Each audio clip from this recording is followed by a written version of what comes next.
Now the next step in the model is a little abstract, so hang in here for a moment. It's about choosing the energy that you want to guide your behaviors, your decisions, your interactions, choosing an energy that is congruent with your purpose. I say that because I believe that what is underneath the cycle of conflict for the most part is fear. Let's look at their reaction, why they are being difficult with us in the first place. They have a need to tell us something. They're afraid we won't listen. They're afraid we don't understand the seriousness of their problem or that they have a right to be upset. They're afraid that we don't value their input or ideas. They're afraid that if we win, they lose. They're afraid that we're going to blame and criticize them. Notice, they're afraid is the beginning of almost each one of these. Which means whenever you can say they're afraid, you're talking about someone who is frightened. Now, I find that when you're dealing with people, especially difficult people, and you can see them as frightened versus frightening, or threatened versus threatening, you can then choose your reaction to them. And I think it's easy to see how fear underlies their reaction. Let's look and see how it may underlie our reaction. I mean, wouldn't it be fair to say that we get defensive, frustrated, loud, feel superior, confused because we're afraid that fill in the blank. We're afraid something bad's going to happen. We're afraid they won't listen to us. We're afraid they don't respect us. We're afraid they don't like us. We're afraid they'll tell on. I mean, whatever it is, you could also use that phrase, we're afraid, which also speaks to the fear underlying our response. I'm not saying you're bad for being afraid or you shouldn't be afraid. It's just that raising that level of awareness of the energy that is underlying the cycle of conflict and the problem. Now, this is kind of interesting. It ties into the first PBS special I did called All Stressed Up and Nowhere to Go. Talks about how stress also can be a component and how that really interacts with our fears and worries. Let's look at that. This says, stress is an indicator of our belief in the value and validity of our worries and fears. Stress is an indicator of our belief in the value and validity of our worries and fears. In other words, to the degree that we hold on to our fears about other people and how they're going to be as valuable and valid, to that degree we will experience stress.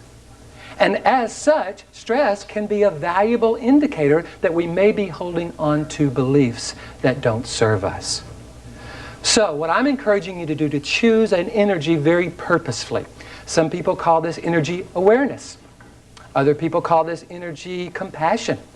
Some people call this energy love. Now, I'm not saying you need to love all the difficult people in the world. I'm just saying that if we do not deal with them purposely, we will find ourselves dealing with them out of fear, and fear is not the energy you want to use. All right, the last step in the model is around responsibility. And a long time ago, this used to be a dirty word for me because I was an only child. My mom and dad had been married 25 years before I was born, and I was their only child. I came along. Mom was, yes, people go, that explains a lot, I can understand. Mom went to the doctor when she was 45 and said, Doc, I'm sick. And he said, no, you're pregnant. She went, stress! So growing up as an only child, I didn't have anybody to blame anything on. If anything went wrong, it was my fault. I couldn't blame it on anybody. And I would make a mess in my room because that was my job, and I did it really well. And my mom and dad would come in and say, who's responsible for this mess? And I'd go, I don't know, not me. It was the monsters. They came in. I tried to stop them, but, you know, I didn't want to be responsible because that meant responsibility. Oh, it was my fault if it went wrong.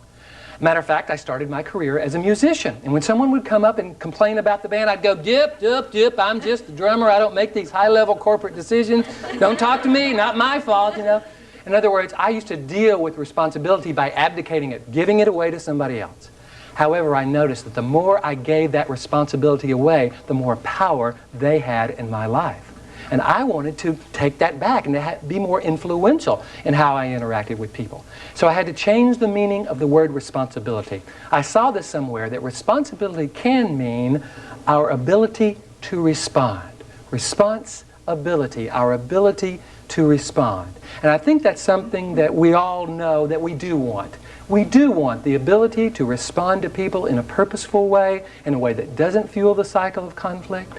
I'm going to encourage you that if you do want that ability, to take 100% responsibility for your ability to respond. Because to the degree that you give that percentage, well, I'll meet you halfway, Well, what you're doing is leaving about 50% out of there that somebody else is going to influence.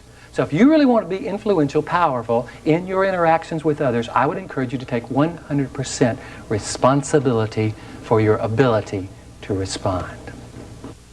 Okay, let's see if we can begin in the beginning, make sure that we've tied all this together. We began looking at the cycle of conflict, what it's all about.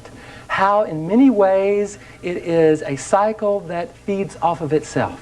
They see us as the difficult person, we see them as the difficult person, they're trying to change us, we're trying to change them, we get in that struggle.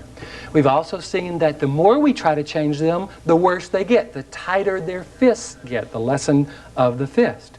We've recognized that the reason that this is problematic is because what is underneath this are beliefs, their beliefs about the world. Remember, especially the chronically difficult person, they believe the world is a dangerous place, and they believe that people are out to get them. They don't trust, and therefore they're interacting with you as if you're trying to get them. When you interact with them in a way that reinforces those beliefs, you reinforce the very behavior you're trying to change. Also, what's important to recognize about the beliefs is that we have some beliefs about them. When we think that they made me feel this way, and we blame them for our reaction, we have just made that person the most important person in our life because we have just given them the power to make us feel a way we don't want to feel. And remember, this is about moving from chaos to calm, having the power to deal with difficult people and/or conflict versus them dealing with you. We've also talked about when we are dealing with one of these folks, how can we interact with them in a way that actually begins to deal with some of the reasons they are difficult with us. When they're afraid that we won't listen, we listen, but we listen for their key. Not just listen for them to vent, listen for their key in a way that we could actually paraphrase back. We then empathize with them, which doesn't necessarily mean we agree with them. Just says it something like, you know, I can understand how you'd see it that way. Big difference between that and agreeing with someone. We ask them, what are your ideas about solving this? Because if they're afraid that we don't value their perspective and therefore they're not going to value ours until we value theirs, asking them allows them to hear us valuing their perspective. Plus, they tell us what's important to them. We learn more about their key. And believe it or not, sometimes these folks can actually have a good idea about how to solve the problem. I know it's a crazy, wacko thought, you know, but they could actually be very helpful. So asking them what are your ideas helps us then move into the problem-solving mode where we're now blending their ideas with ours. We are now doing that in a way where we remember the you stupid idiot rule, and we are doing that in a way that talks about what we want. Again, the beliefs are so important to keep in mind because these beliefs are what exactly are driving the experience. The LEAP model is also very important to keep in mind because you want to make sure you're practicing this. This will take practice. We also talked about dealing with people on purpose, being very clear about what that purpose is, knowing what aspects of our past serve us, which ones we want to let go of, using the wisdom of serenity as a pause button every once in a while to then choose our purpose, choosing the energy, something other than fear, awareness, compassion, whatever you want to find, and being willing to take 100% responsibility for this process.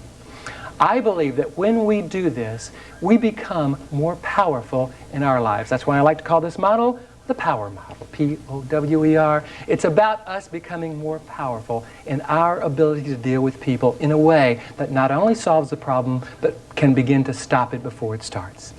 So what we've talked about today is having the power to deal with conflict without losing your head.